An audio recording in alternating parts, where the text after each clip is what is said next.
คนเห็นอะไรไม่น่าเห็นค่ะนะคะที่แม่บอกเพราะว่าเจ้ากรรมนายเวรกับสัมภเวสีตามอยู่เยอะมาก 안녕하십니까 투스브레 컴다캅 전 지금 콩겐에서 가장 큰 야시장인 돈탄 야시장에 와 있는데요. 여기 사람들이 매일마다 찾는 아주 신기한 곳이 있다고 합니다. 그건 바로 점집이에요, 점집. 안 그래도 여자친구가 얼마 전부터 야 우리 궁합도 보고 앞으로 미래도 좀 봐보자 이런 식으로 계속 얘기를 해서 오늘 저녁도 먹을 겸 한번 가보려고 이렇게 나오게 되었습니다. 와 근데 진짜 태국 사람들 이런 샤머니즘 믿는 문화 장난 아니에요. 전 국민의 한 8, 90%가 믿는달까? 뭐 사람이 아프면은 병원에 가서 의사를 만나야 되잖아요. 근데 이 나라 사람들은 점집에 가서 물어보거나 사원에 가서 물어봐. 이게 맞는 건지는 모르겠습니다. 자, 그러면 일단 가보도록 하죠. 아 근데 지금 굉장히 짜증이 나는 상태야. 비온 직후라 습하고 덥고 아주 짜증 지수가 여기까지 올랐는데 안 좋은 말 하면 진짜 테이블 엎을 수도 있을 것 같긴 해요. 솔직히 이런 점술 이런 거 잘 안 믿거든요. 이게 그냥 좀 말 잘하는 화술 그런 느낌이랄까? 예를 들면 너는 요 근래 좀 힘든 일이 있었을 것이야 이렇게 말하면 요 근래 힘든 일 없는 사람 찾는 게 더 힘들어. 뭐 재미로만 보도록 하겠습니다. 사니카 เกิดที่ประเทศอะไรจังหวัดอะไรคะ 까올리 서울 เกิดที่โรงพยาบาล 신촌 세브란스 병원 갑 ช่วงนี้ธุรกิจการงานของคุณมีปัญหาไหมเนี่ย 밑바나 따로 일라 갑 이렇게 말하면 요 근래 힘든 일 없는 사람 찾는 게 더 힘들어. 아 근데 전봇대 집중 안 된다. 앞에서 한국 노래 나오면서 춤추고 있는 사람들이 있어요. 아니 약 손짜이 버와 뚜콘댄 จริงๆแล้วการงานมันมีการปฏิรูปเปลี่ยนแปลงอยู่ในตัวของมันอยู่แล้วนะคะนี่นะ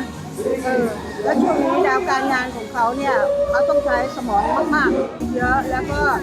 การงานก็ยังเป็นเกษตรอยู่ยังมั่นคงยังโอเคอยู่แต่ว่ามีปัญหาไหมก็มีปัญหาเล็กๆน้อยๆเป็นของธรรมดาช่วงนี้เขายังจะดวงดีไปอีก3 ปีนู่นน่ะดวงดี 쌈비디 어떠니? แล้วก็ ตอนนี้ก็ดีอยู่ก็ดีอยู่ เข้าใจ เพราะว่า 펌적군ตั้งแต่ 펌적군 약간 척디마 เพื่อนฝูงเป็นมิตรเป็นฝาแต่ว่าก็ดีให้คุณนะคะเพื่อนฝูงเขาก็ให้คุณก็ดีนะคะเพื่อนดี 펀? เพื่อน 폼마이미 펀 ก็นี่ก็เพื่อนยังไงนะคะ 저 친구 없다고 하니까 황급히 야, 네 옆에 있는 사람이 친구 아니면 뭐냐 황급히 화를 내시네요. พันธุในเรือนพ่อแม่นี้อุปสรรคเล็กๆน้อย 펌에러? 펌에 밑바나 20비래요. 아니 우리 엄마 아빠 20년 동안 힘들어 하셨는데 뭘. ๆพ่อแม่ก็คิดถึงเขาอยู่ 네, 두 따로 연락합? นะ 펌에 두봄 따로 연락합? 아니 유튜브로 맨날 보셔서 안 그립다고 하셨는데 마음속으로는 그리워하셨나? พ่อแม่มีไหมที่ทำให้เราหงุดหงิดบางครั้งเนี่ยคือไซส์เด็ก 펌에 까폼 마이 밑바나 ๆนะคะดีนะ sometimes it will make your mind frustrated และมันมาถึงตัวคุณเนี่ยคุณต้องใช้ปัญญามากๆคุณห้ามใช้อารมณ์ ความมั่นคงสติปัญญาของตัวเองตัวเป็นที่พึ่ง when you get tired when you need to straight concentration มรณะก็คือเดินทางต่างประเทศต่างบ้านต่างเมือง Have you think you're gonna have business in Thailand? I don't have business yet but I'm gonna start business with her so เขามีโอกาสที่จะสร้างธุรกิจส่วนตัวคุณเกิดวันอะไรครับพฤหัสก็ได้นะคะพฤหัสกับศุกร์เพราะมันเป็นดาวศุกร์ประเคราะห์หมดเลยแต่ระวังอารมณ์จากดาวองค์นี้ 지금 여자친구의 궁합 잘 맞는데 따오디나 따오쿤 따오폼 기마 ต้องอย่าโมโหต้องใจเย็นๆทั้งคู่ต้องใจเย็น Do you believe in Buddha Jesus? I don't believe any god Believe. If you not believe, do not underestimate.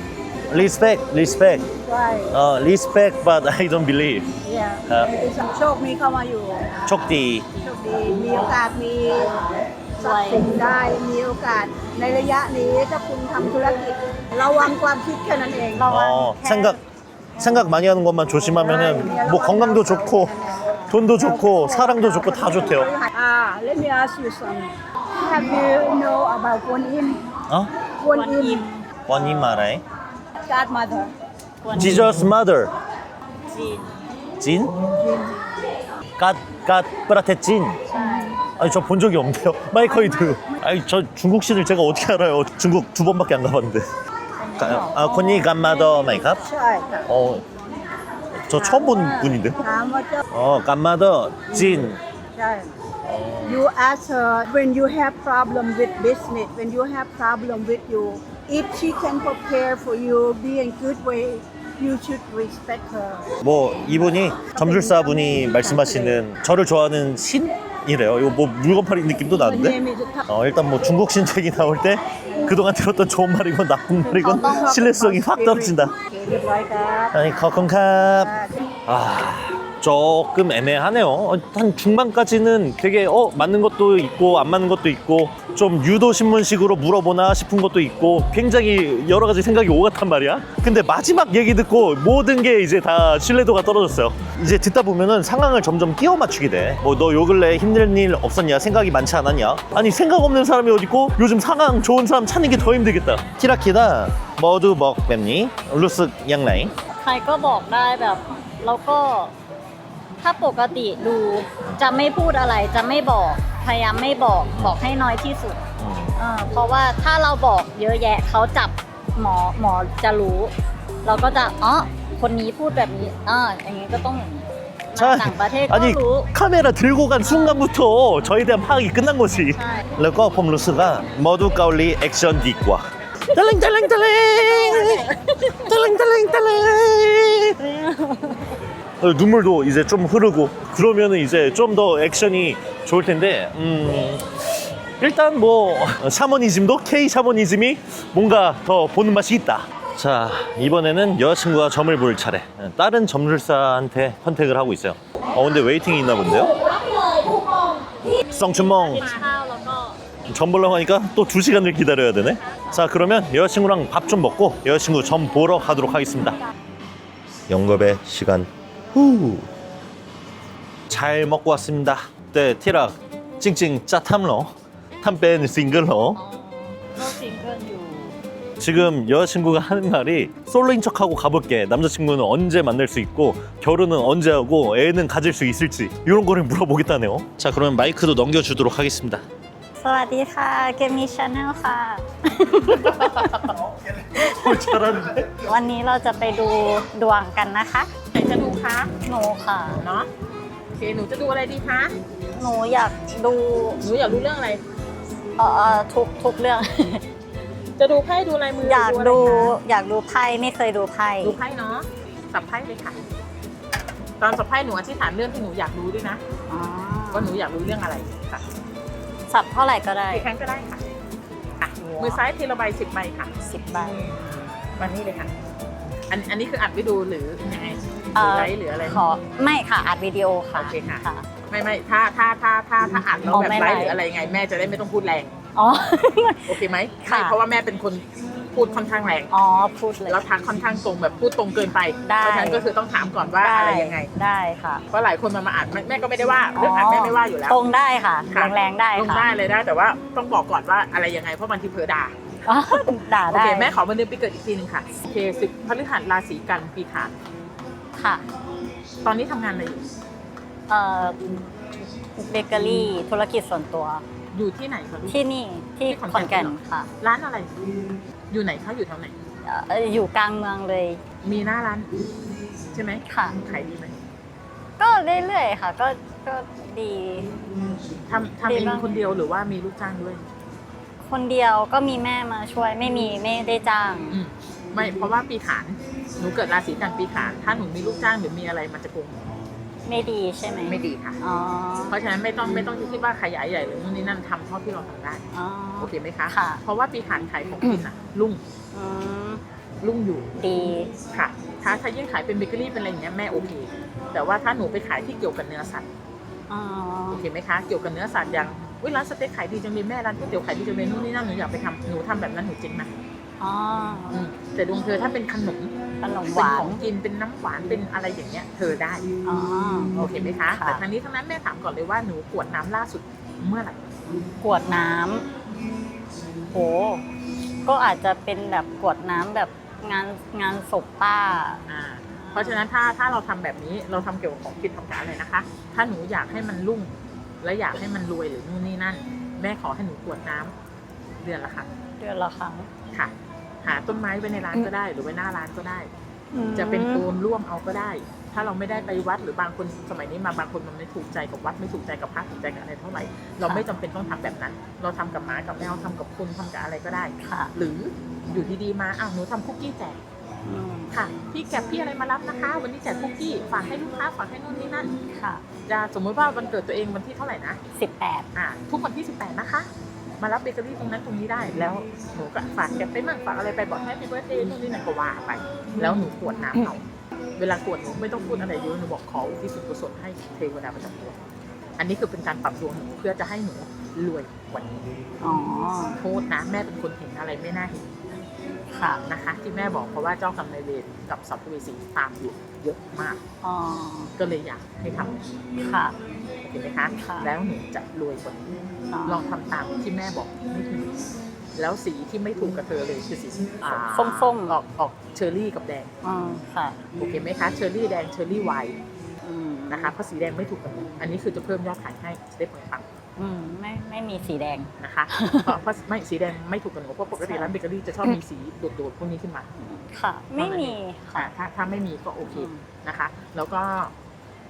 ถ้าจะมูแม่เป็นคนมูถ่ายหินแล้วหินแม่มาจากทิเบต อ๋อ ค่ะ เท่านั้นเอง ถ้าจะมูหนูจะต้องใส่ไหมจักรพรรดิซึ่งเป็นไหม5 สีหรือไหมทอง อ๋อ โอเคไหมคะลูก ค่ะ เพราะว่าหนูแม่ห่วงสุขภาพ สุขภาพ ห่วงที่สุดคือสุขภาพ สุข เงิ ภาพ นน่ะหาได้นู่นนี่นั่นหาได้ แต่พอเราด้วยการที่ว่าสังคมเราไม่ได้เยอะ เพื่อนเราก็ไม่ค่อยอยากจะคบกับมันเท่าไหร่กับใครก็คือ เพราะว่าหนูเวรกรรมหนูอยู่กับคน อืม หนูทำคุณคนไม่ขึ้น แม่ถึงได้บอกว่าหนูไม่ต้องไปหาลูกจ้างมันจะมาโกงเรามาอะไรเราทำได้เท่าที่เราทำหรืออะไรประมาณนั้น อันนี้แม่ก็เลยเสริมตรงนี้ให้ ค่ะ เพราะมันจะเรียกยอดเข้ามาอะไรเข้ามา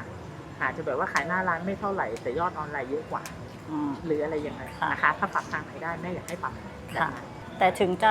กวดน้ำหรืออะไรก็ยังไม่เหมาะที่จะมีลูกจ้างอยู่ดีใช่ไหมคะ เธอทำไปสักพักเดี๋ยวมันจะมี อืม เดี๋ยวจะมีแต่คราวนี้คือลูกจ้างมีได้แต่เราต้องไม่บอกสูตรเขา อืม เราต้องไม่ทิ้งร้าน อืม คือมีลูกจ้างเพื่อช่วยขายเพื่อช่วยนู่นนี่นั่นเพิ่ม แต่ทำเราอาจจะต้องทำเอง ส่วนสุขภาพ ค่ะ ไม่ดีเลยเหรอ ไม่ดีเลย อ๋อ ไม่ดีมากๆ ไป เกี่ยว ตรวจล่าสุดเมื่อไหร่ เกี่ยวกับอะไรหนูไม่เคยตรวจ ไมเกรนกระเพาะ กระเพาะ มดลูก อ๋อ ห่วงที่สุด อ๋อ นะ ค่ะ แล้วก็ผมหน้าม้าเลิกคำสั่ง อ๋อมันก็แตก ไม่ใช่ยิ่งไม่ต้องไปตัดผมหน้าม้า ๆอ๋อ เปิดออก อ๋อปล่อย เงินเธอจะได้เข้า อ๋อ ค่ะ ผมหน้าม้ามันทำให้คนไม่เข้าหาโอเค ค่ะ คนนี้ใคร เพื่อน พูดดีๆใครพูดดีๆโอเคไหมคะ ค่ะ อันนี้ เพราะว่าดวงหนู คู่ แม่ไม่อยากให้หนูได้คนไทย อ๋อไม่อยากได้คนไทยเหรอ ไม่อยากให้ได้คนไทยถ้าได้คนต่างชาติหรือนู่นนี่นั่นดีที่ผ่านมาถือเป็นประสบการณ์ที่เลวร้ายในหลาย ๆ เรื่องในการที่มีคนโกงมีคนนู่นนี่นั่นไม่ต้องไปผูกใจเจ็บเขาเป็นเจ้ากรรมนายเวรเป็นสัมภเวสีที่แม่บอกว่าตามมา ค่ะ นะคะลูก ค่ะ เพราะฉะนั้นชุดดำนี่คือใส่ให้ป้าหรือใส่เพื่ออะไร อ๋อไม่ใส่เฉยๆพอดีจะไปทำงานกลัวเปื้อนๆก็เลยใส่สีดำ สีดำมันไม่ถูกกับเธอ เองเหรอ ถูก ไม่ให้ใส่ โอเคไหม สีด สีแดงนี่คือไม่ให้มีในสัญลักษณ์ ำอ่า ไม่ให้มีในเครื่องประดับ อ่า แต่ ค่ะ สีดำอ่ะเธอจะป่วย จะป่วย มันจะดูดความโชคร้ายความป่วยมาหาหนูปรับตามแม่บอกเลย แล้วหนูจะปังกว่านี้ แล้วเดี๋ยวเธอกลับมาหาฉันอีกแน่ โอเคไหมคะ ค่ะ แม่อาจจะเป็นคนที่บอกนอกเหนือจากสิ่งที่เราอยากรู้ แต่ถ้าเห็นอะไรแล้วบอกได้แม่อยากจะบอกมีอะไรอยากรู้เพิ่ม แล้วก็เรื่องความรักความ ก็บอก รัก ไงว่าถ้าต่างชาติได้ให้ต่างชาติ ต่างชาติ ไม่อยากให้เอาคนไทยเท่าไหร่ เพราะว่าคนไทยมันถ้าหนูได้อยู่กับคนไทยหนูจะไหลตัว อ๋อเหรอ อ๋อ ระวังเพราะคนปีขานจะรักเลิกเพราะดวงคนปีขานดวงหนูเป็นดวงแม่ไม้ อ๋อเอาอย่างนั้นหนูไม่ได้แต่งงานเหรอ ดวงแม่ไม้ไม่ใช่ไม่ได้แต่งงาน อ๋อ ดว แต่ง ม่ งาน ไม้คือ แต่งแล้วแล้วก็เลิก แต่ว่าถ้าได้ต่างชาติหรือว่าได้คนที่เป็นพ่อไม้มาแล้ว อันนี้เราจะ ต้องพอไม้ด้วยเหรอ ถูกไม่เจอไม่คือจบ อ๋อ ถ้าเราไม่ได้เป็นไม้แต่ว่าเราได้มาเขาอาจจะมั่นแล้วนู่นนี่นั่นแล้วอยู่กันมาแล้วไม้ในที่นี้คือผู้ชายอาจจะโดนทิ้งมาหรือเขาทิ้งมาหรืออะไรยังไงประมาณนั้นนะคะไม่จำเป็นต้องแบบเมียตายหรือนู่นนี่นั่นไม้ของแม่ไม่ใช่ตายนะแค่มีการทิ้งกันมีการอะไรกัน อ๋อ เพราะว่าเป็นเรื่องรักเป็นเรื่องที่ยากที่สุดสำหรับเธอ แต่ไม่เร็วๆนี้ใช่ไหมคะ กี่ปีปี ไม่ออกชัดว่ากี่ปี แต่ถ้ามีเข้ามาให้คุยค่ะ อ๋อค่ะ ให้คุยก่อนให้ศึกษาให้ดูใจให้อะไรกันก่อน ก็มีโอกาสแต่งงานอยู่ใช่ไหมแต่งงานมีลูก มี มี แน่ๆเพราะว่าถ้าเธอเปิดใจรับแล้วเธอนู่นนี่นั่นได้ ปีนี้เป็นปีเหี้ยของปีขานแต่ปีหน้าหนูจะดี ปีหน้าเหรอ ใช่ อ๋อ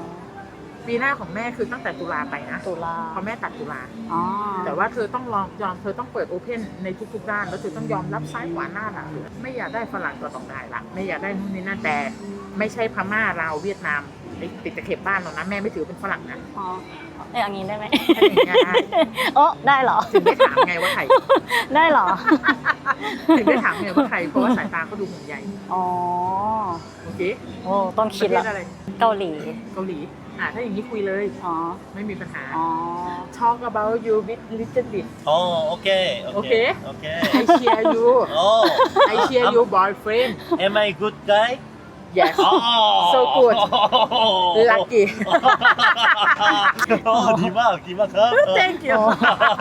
อะไร โอเค เนี่ย ไหมเรียบร้อยค่ะ ค่ะ ไปหัดภาษาเขาซะ เรียบร้อยค่ะ อยาก ข ดู อบ ไห คุ ม ณค่ะ อยากดูอีกไหมอยากดูไหม ไม่ต้องดูหรอก โชคดี เขาลัคกี้แล้ว 자, 이렇게 여자친구의 예. 점이 끝났습니다. 근데 말씀을 되게 그냥 세게 하시면서 너는 이래. 좀 이렇게 그냥 확실하게 말씀하시는 스타일이에요. 네, 크랑네 봄루스가 탐마이 약루 투양 베이커리 티나이 탐가나라이 아. 베이커리 아라이 아. 티나이 땅때 풋 뱀니 그리고 풋 랭마 군 똥탐 뱀니 시랭마이다. อืม 한국의 빡센 무당 스타일 좀 그런 느낌이었어요. 저버가 알아야. บอกว่าให้น้ำเทแล้วก็อธิษฐาน เพราะว่ามีผี 빌어. มีผีมาคอยแบบรออะไรเงี้ย ไม่เป็นไรผมจะไปเฮลก่อนแล้วก็โปรเทคชูโดนอรีแล้วก็ตอนนี้ที่รักเจอผู้ชายเหมือนแบบนี้ตาเรลาใช่ไหมก็เลยพี่ก็กลัวมาไม่ได้จริง อ๋อแล้วก็ไม่ให้ใส่สีด เอาเหรอ ำอ๋อเพราะว่าเหมือนอันนี้เรียกผีเรียกวิญญาณเรียกโกสต์ แต่ผมตาเรลาสีดำเพราะว่าอ้วนไม่อยากโชว์อ้วนพวกนั้น ก็ใช่เขาก็จะสีดำแต่ไม่ให้สีดำไม่ให้สีแดง แต่ผมชอบที่รักใส่เสื้อสีขาวเพราะ สี ว่า ขาวซักแล้วมันเปื้อนอ่ะ 잘. 아니 빨래만 아니면은 뭐 다들 뭐 밝은 색 입지. 근데 김치찌개라도 잘못 먹어봐. แล้วก็ต้องมีแฟนต่างชาติ ก็เลยถามว่าอันนี้เป็นอะไรกัน ก็เลยบอกเพื่อนบอกอ๋อจริงหรือเปล่าจริงเหรอ 근데 뭐 누구나 이거는 유추가 가능하죠. 제가 뭐 카메라 잡고 들어왔는데 딱 생김새 보니까 일단은 뭐 태국 사람도 아닌 것 같아. 그러다 보니까 외국인스러운 놈이랑 여자랑 같이인데 카메라까지 찍어줘? 그럼 이제 의심해 볼 수 있지. ไม่ใช่ประเทศใกล้ๆ ไม่ใช่ลาว ไม่ใช่เวียดนามไม่ใช่อะไรอย่างเงี้ยก็เลยถามว่าอย่างนี้ได้ไหมคนนั้นก็เลยถามอันนี้ประเทศอะไรก็เลยบอกเกาหลีบอกอ๋อได้ก็นี่ไงโอเคนี่ 뭐든 태국 사람이면 야 한국 사람이야? 만나 무조건 만나 이러지. 뭐 너무나 다장난한 거 아닌가? 아니 make sense. ก็เลยบอกเชียร์แต่เท่าที่เคยดูหมอดูก็คือต้องเป็นแฟนต่างชาติ ไม่ใช่แฟนคนไทย ตลอดทุกครั้งที่ดู ก็เลยโอ้ต้องมีแฟนต่างชาติเหรอแต่จะต่างชาติได้ยังไงไม่เจอ 안한 거 그 봄러. ไม่รู้ 마이루는 무슨 마이루야. 또 누구 어떤 외국인을 만나겠다고. แล้วก็ไม่ให้มีพนักงาน ถ้ามีพนักงานจะขโมยหรือว่าอะไรจะไม่ดี 점술사가 그냥 너 딱 보기에도 맹하니까 그냥 조심하라고 뭐 그렇게 얘기한 거겠지. 타 밑바나 봄자 두콘 짠짠 억바이. แล้วก็สุขภาพก็เขาสุขภาพไม่ดี 안하는 핸드이 버와 군 마이킨 비타민. 그 비타민 먹어야 돼 매일매일. 그렇게 네. 먹으라 해도 안 먹어요. กลัวผีอะ 비. 아짜 끌로와 비. 덩스 아니나. 아, 노너리. 자, 어쨌든 오늘 태국에서 아주 신기한 경험을 해봤는데 사실 냉정하게 말해서 그 사람이 점쟁이란 직업적인 위치에서 말하기 때문에 자연스럽게 내 상황을 끼워 맞추는 듯한 느낌도 있긴 했어요. 듣다 보면 누구나 그럴싸하게 들릴 수밖에 없습니다. 아니, 치아 100% 마이다 있나? ไม่ได้ 앞으로 잘 될 거다라는 말을 들었을 때는 어유 개꿀 감사합니다 생각하면 되고 또 뭘 좀 조심하란 말은 혹시 모를 위험에 대비하라는 말로 들으면 될 것 같습니다. 그러면 오늘 영상은 여기까지. 이상 투스브레이커였습니다. 캅!